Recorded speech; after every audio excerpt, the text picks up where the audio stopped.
All right.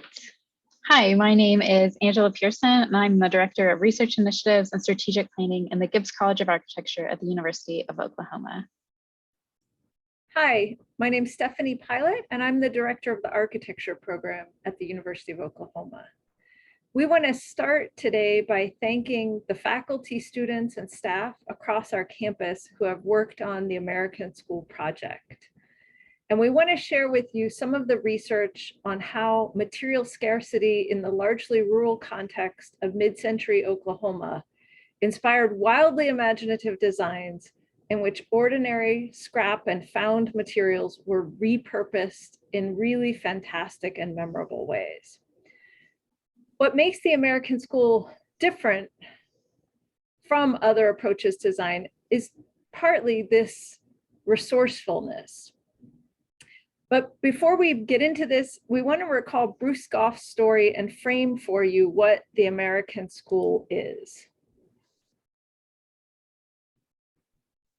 In 1970, the New York Times critic, Ada Louise Huxtable, implored her readers to visit an exhibition on the work of Bruce Gough, writing, quote, "Go to the League, gentlemen and ladies, even if those gold and silver presentation boards and houses like starfish, Viking ships, and teepees give you fits. If you can shed that eugenically frightening New England Calvinist Harvard Bauhaus intellectual frigidity, if you can suppress a reaction to some obviously homegrown corn, there is an artist here. There is a consistent statement of art and purpose, a sensitivity to the land, a last stand half triumph of the romantic individualist in a world that is forcing the architect to conform increasingly to standardized formulas and business practices," end quote.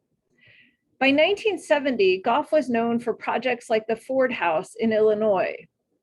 These are projects that combined organic forms with local and ready-made materials. In this case, we see Gough incorporating Quonset hut ribs into the structure of the home, and here they're painted red. He had become known for creating otherworldly interiors as well. Rooms were often hanging pods. His houses had interior fountains and gardens integrated throughout, and they had a really strong connection to the natural environment. But Gough was also a teacher. As the chairman of the University of Oklahoma School of Architecture in the 1940s and 50s, Gough developed a radical approach to teaching. In part, this is because he himself never went to architecture school, so he didn't have an existing model to follow. Instead, he believed the job of a good teacher was to bring out the individual creativity of every student. And this approach was in direct opposition to most of the other pedagogical models at the time, which promoted a master-disciple relationship where the student was emulating and following the teacher. Gough recruited faculty, including Mendel Glickman, who was well known as Frank Lloyd Wright's structural engineer, and Herb Green, Elizabeth Bauer Mock, Fay Jones, and others to teach at OU. And together, this group developed a curriculum grounded not in a single style, but rather in the belief in the creative potential of each individual, and in sincere responses to people, place, time, materials, and spirit. And those are the 5 things that Gough kind of honed in on. It was Donald McDonald, one of our alumni, who later characterized what developed at OU after World War II as the American School.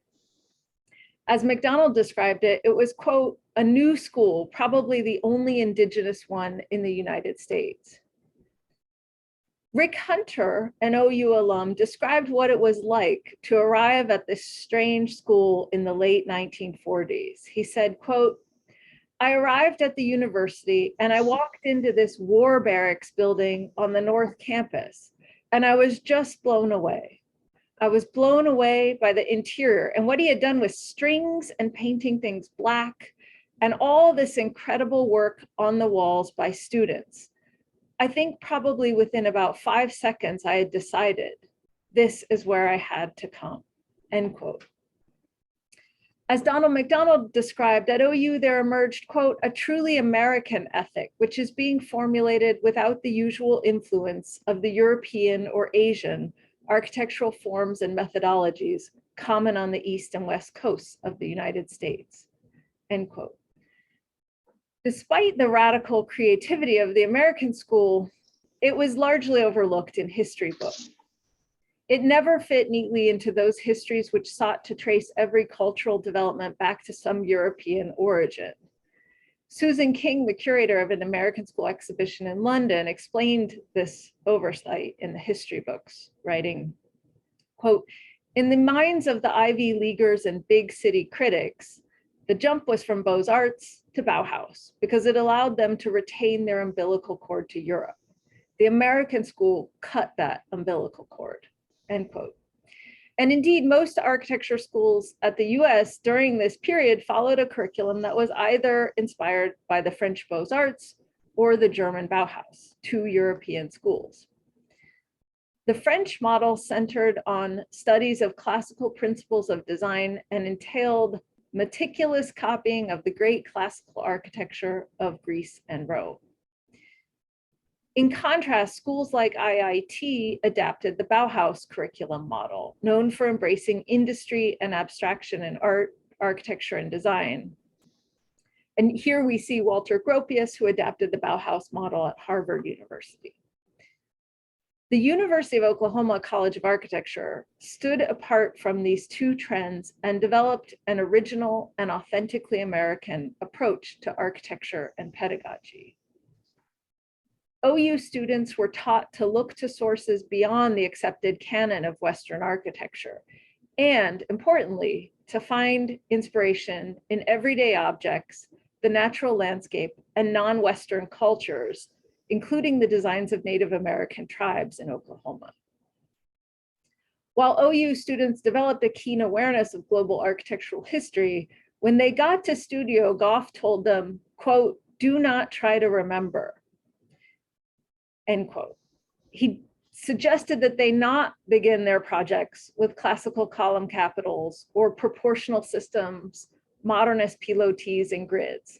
Do not begin a project by imitating the designs of your instructor. Do not arrive at the beginning with the end already in mind. Instead, he implored students to begin fresh. Start with the natural context, the slope of the land, the quality of the light, and the local materials. Begin in earnest by attempting to respond to the program.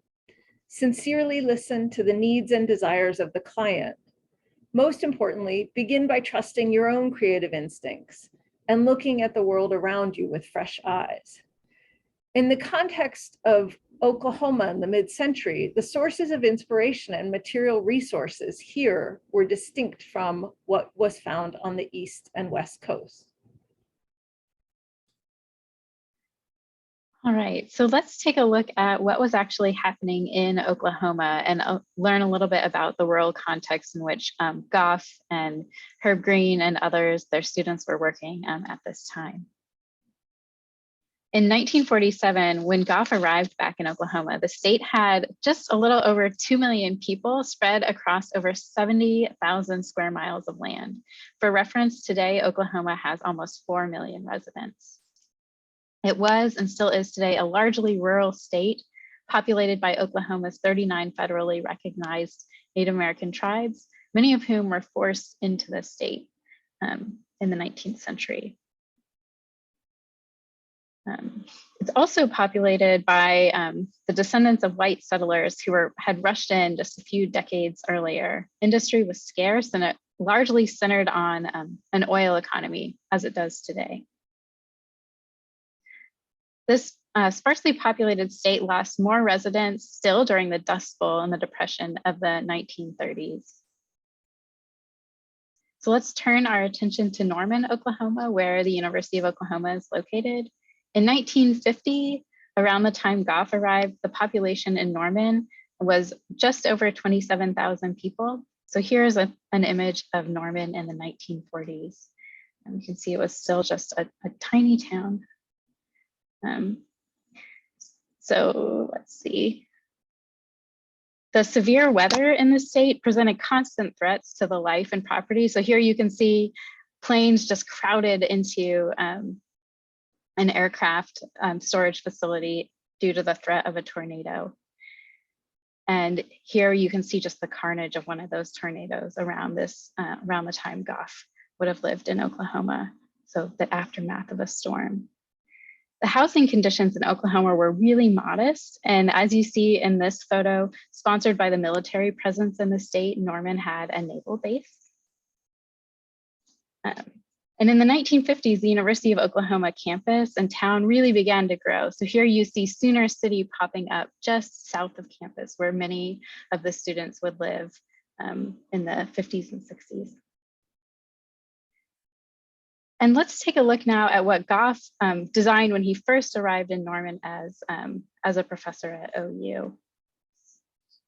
So I'm going to backtrack a little bit. So the rural context of the state inspired the architects of the American School to reimagine how local industrial scrap and found materials could be integrated into their fantastic designs. And so we'll look at a project by Bruce Goff and a project by Herb Green. And each of these projects highlights how this imaginative use of materials really was born out of a context of scarcity and brought to life their otherworldly designs. So something that's really interesting about the Ledbetter House is to take a look at the reactions of people when they first visited the house in 1948. So while American school architecture was born of scarcity and constraints, the results were really anything but ordinary. So all of these people were just really taken aback by this house. So what was it like? So Life magazine chronicled its public opening in an article entitled "Consternation and Bewilderment in Oklahoma." And you can see here that the home is integrated into a relatively conventional neighborhood right near campus. Here you can see a line of people waiting to enter the house. I think almost 15,000 people lined up, just excited to see what was happening in this strange place. You can see kids playing in one of the fountains outside the home. And the line just stretches down the block. So as Goff's preliminary plan shows, the house has a really long rectangular form as a function of the site on which, the relatively small site on which the home sits, and it's pushed to the back edge of the site, the north edge. Here's a view of main living space looking down the ramp from the bedroom wing. So how many homes have a ramp? This is a really unique feature of this house. He used local stone, corrugated metal, and various steel components from the oil drilling industry. He also incorporated, I feel like I got off. He also incorporated mass-produced glass ashtrays throughout the exterior skin and doors. So here you can see those chains of ashtrays coming down. Those are actually really long, operable louvered panels. So that the fresh air could come in. And let's see.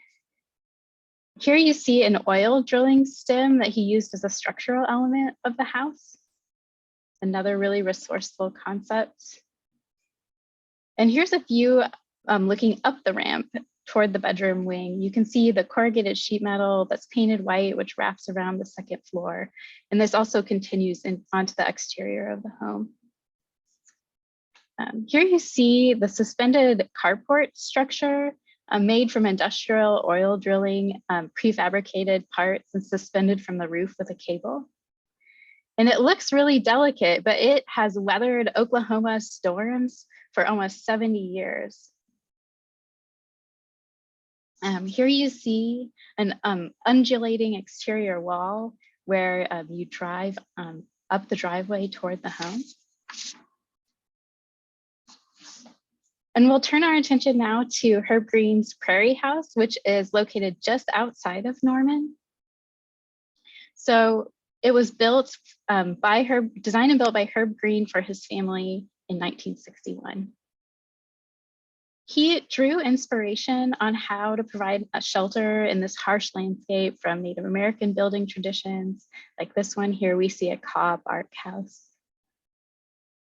And here's an elevation that Herb drew when he was imagining this home. And you might see this drawing and think, how is that even possible to build? And something that was really impressive about this American School crew of architects is that they really they really figured out how to make these otherworldly designs come to life in practice. Here's a view from another direction. And then a section. You can see how the house even reaches out to protect the cars with its carport. Here's a photograph showing that carport in action and the house situated on the prairie. And a lot of people liken it to a prairie animal, maybe a prairie chicken, maybe a bison. It really looks like an animal on the plains.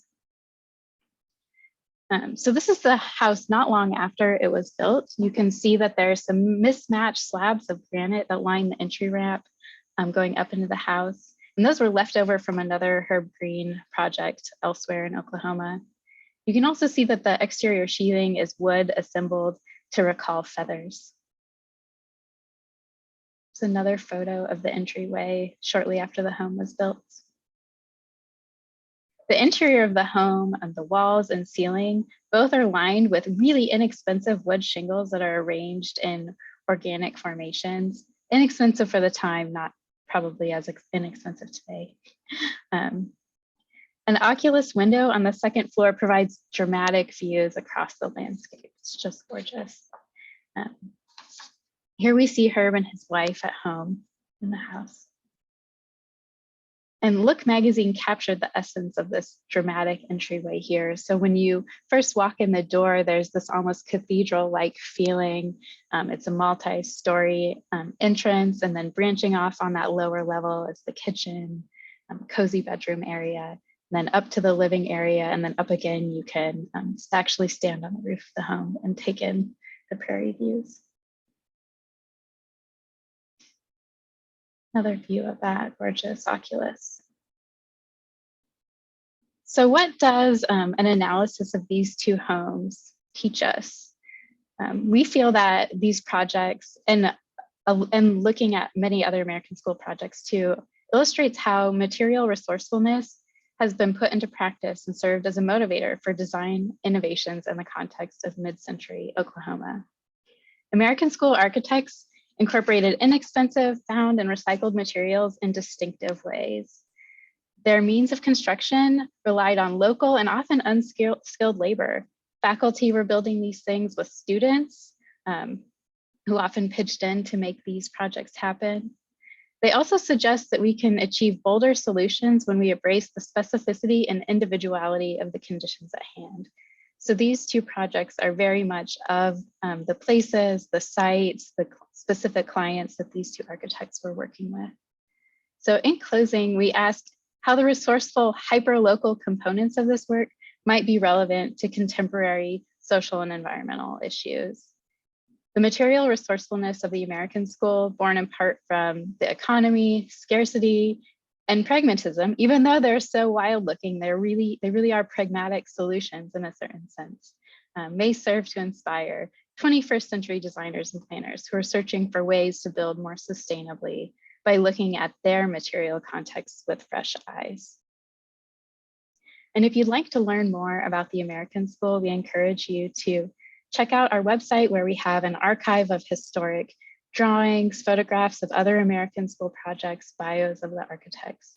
And there's also a book. Thanks so much.